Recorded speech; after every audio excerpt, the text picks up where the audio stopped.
Bem, faz um tempinho, mas mais umas curiosidades de grego. Hoje a gente vai. Eu tô ainda no capítulo 5, preparando outros materiais e vendo outras coisas, fica difícil ficar sempre fazendo vídeo. Mas hoje a gente vai falar sobre o perfeito, o tempo verbal perfeito em Apocalipse 5:6. Enquanto eu estava estudando aqui, uma coisa que é bem importante notar é o tempo verbal. Não adianta simplesmente traduzir uma palavra, é necessário você ver o tempo verbal e também não só o tempo verbal, mas também entender como ela funciona no texto.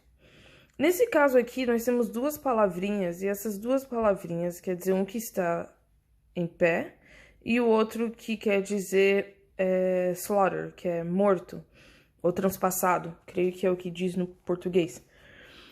E é importante porque na tradução aqui, Ara, ou a revista atualizada, aparece aqui a tradução entre os anciões. Opa, verso 6. De pé, um cordeiro como tendo sido morto. Primeiro, de pé aqui, não tem como traduzir ou de outra forma, porque não tem como passar o tempo perfeito. E como tendo sido morto, na verdade está errado, porque é como morto, não como tendo sido morto. A ideia daqui do texto, e ela faz uma grande diferença no entendimento, é que a morte de Jesus Cristo, ou a visão que João tem, na verdade, de Jesus Cristo, é de um cordeiro que está em pé e que foi morto, e que ele tem a visão dele como morto, não como tendo sido, ou não sei se essa tradução aqui, talvez a minha interpretação do tendo sido, mas o certo seria como morto. Essa é a aparência que João está vendo ele. Não de que ele parece que foi, mas ele foi, e ele está nessa visão como morto. E o que é importante entender aqui no texto é de que isso é central, esse verso, na verdade, é central para o capítulo 6, de que Jesus Cristo é o cordeiro cujas ações dele de estar morto como um cordeiro e também ser visto como o lamb, né, que tá aqui, Arnion, antes, como um leão que é o cordeiro, que está em pé e morto. O tempo verbal transmite no perfeito de uma ação que começou no passado, mas que tem implicações até o presente.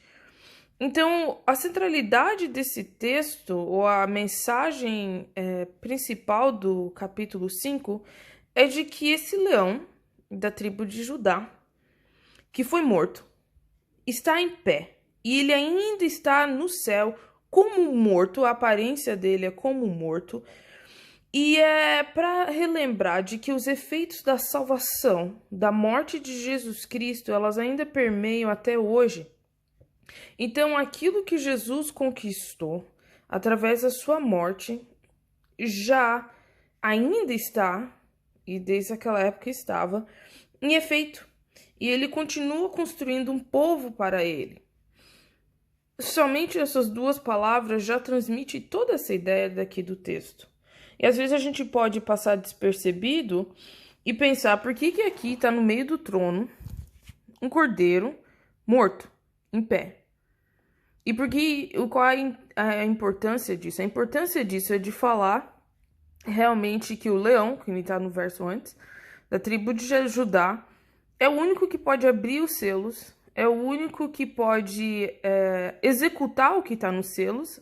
Isso aqui é referência a Daniel, na verdade. É o único que é digno de ter essa autoridade. E ele está em pé, e ele está como um cordeiro. Aliás, essa palavra cordeiro é usada 27 vezes. É bem importante aqui, é bem central. E o tempo verbal vai indicar isso. Vai indicar que aquilo que Cristo fez na sua morte ainda tem efeito até hoje. Ele ainda está fazendo. Ainda está surtindo efeitos, redimindo a sua igreja.